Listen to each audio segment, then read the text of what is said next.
अमरावती शहरात अदानी कंपनीकडून gas pipeline टाकण्याचं काम सुरू झालंय। मात्र या कामावरून आता राजकीय वाद पेटलाय। पाईपलाईन टाकण्यासाठी अमरावती शहरातील तब्बल 300 किलोमीटर पर्यंत रस्त्यांचं खोदकाम केलं जाणार असल्याचा दावा काँग्रेसकडून करण्यात आलाय। या खोदकामामुळे शहरातील रस्त्यांची अवस्था आणखी खराब होईल आणि अमरावती शहर विस्कळीत होईल असा आरोप काँग्रेसने केलाय। पाहूयात।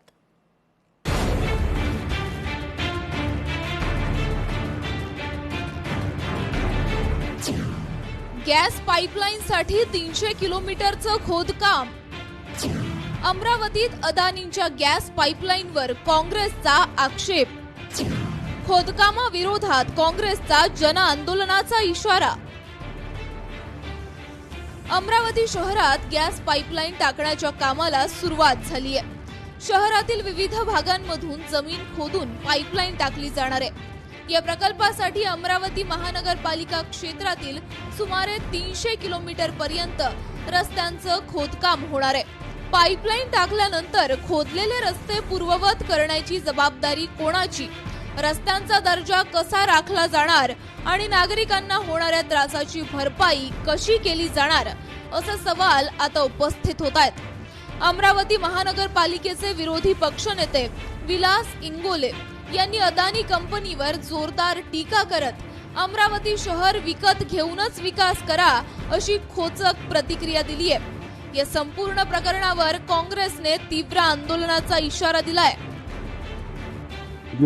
गॅस सुरू आहे, पाईपलाईन टाकण्याचं काम हे इतक्या मनमानी पद्धतीने सुरू आहे की सगळे गावातले रस्ते पूर्ण गाव त्याच्या संदर्भामध्ये पूर्ण महानगर खराब होणार आहे। पीएनजी वितरणासाठी जी एमडीपी पाईपलाईन टाकणार आहे याच्यासाठी पूर्ण गाव खोदल्या जाईल आणि सगळं गाव विस्कळीत होणार आहे आणि फक्त अवलोकनार्थ विषय आहे। महापालिकेच्या परवानगीची सुद्धा त्यांना आवश्यकता वाटली नाही।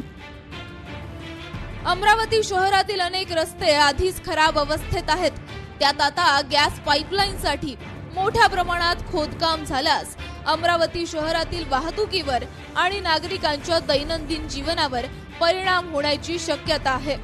रस्ते खोदले गेल्यानंतर ते तातडीने आणि दर्जेदार पद्धतीने पूर्ववत केले नाहीत तर नागरिकांना मोठ्या अडचणींचा सामना करावा लागू शकतो अशी भीती व्यक्त केली जाते।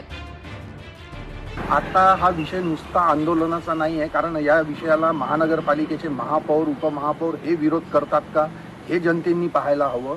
आणि या सगळ्या गोष्टींमुळे जो काही लोकल नागरिकांना त्रास होणार आहे त्या नागरिकांनी आता कुठल्याही राजकीय पक्षाच्या आंदोलनात सहभागी न होता स्वतंत्र असं जन आंदोलन करावं। साधं एक काम जरी करायचं असलं तर त्याला 20 परवानग्या लागतात आणि इथे अदानी सारखा उद्योगपती येऊन पूर्ण शहर खोदकाम करतोय आणि महानगरपालिकेला कुठेही विश्वासात घेतल्या जात नाही।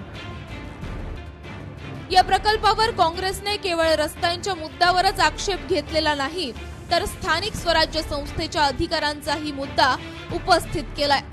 अदानी कंपनीकडून काम सुरू असताना अमरावती महानगरपालिकेच्या परवानगीची गरजच वाटली नाही असा आरोप प्रहार संघटनेने देखील केला होता। महापालिका ही स्थानिक स्वराज्य संस्था असताना तिच्या अधिकारांवर घाला घालण्याचा प्रयत्न केला जात असल्याची टीका देखील प्रहारने केली आहे। अदानी यांचं जे काम आहे गॅस पाईपलाईनचं, शहराचा विकास हा झालाच पाहिजे, लोकांना मूलभूत सुविधा भेटल्याच पाहिजे, पण लोकांना वेठीस धरून अगर विकास होत असेल तर तो विकास आम्हाला मान्य नाही।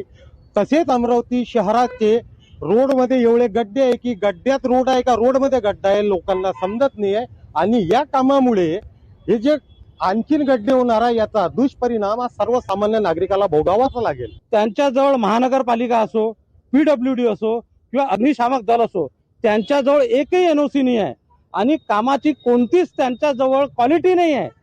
पाण्याचा टाइम आहे, पूर्ण रस्त्यावर माती आलेली आहे, लोकांचे जाणाऱ्या येणाऱ्या लोकांचे ऍक्सिडेंट होत आहे, कुणाचा जीव जाऊ शकतो। याच्यात जर कुणाच्या जीविताला जर हानी झाली तर आम्ही मनुष्यवधाचा गुन्हा हा प्रहार संघटनेतर्फे आम्ही दाखल करू। अमरावतीमध्ये बोरी गावापासून मुख्य बसस्थानकापर्यंत ही गॅस पाईपलाईन टाकली जाणार आहे। 12 इंच व्यासाची पाईपलाईन जमिनीखालून टाकली जाणार असून संपूर्ण प्रकल्पाचं काम पूर्ण होण्यासाठी सुमारे 8 वर्षांचा कालावधी लागणार आहे। म्हणजेच या कामाचा थेट परिणाम अनेक वर्ष शहरातील रस्ते, वाहतूक आणि नागरिकांच्या दैनंदिन जीवनावर होण्याची शक्यता व्यक्त केली आहे। एकीकडे अमरावती शहरासाठी गॅस पाईपलाईन सारखा पायाभूत सुविधा प्रकल्प महत्त्वाचा मानला जात असला तरी दुसरीकडे त्यासाठी होणारं खोदकाम, रस्त्यांची दुरावस्था आणि स्थानिक स्वराज्य संस्थेच्या अधिकारांचा प्रश्न ऐरणीवर आलाय।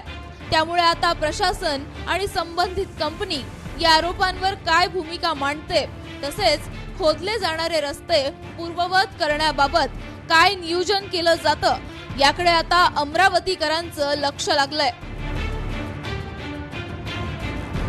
सूरज दहाट, लोकशाही मराठी, अमरावती।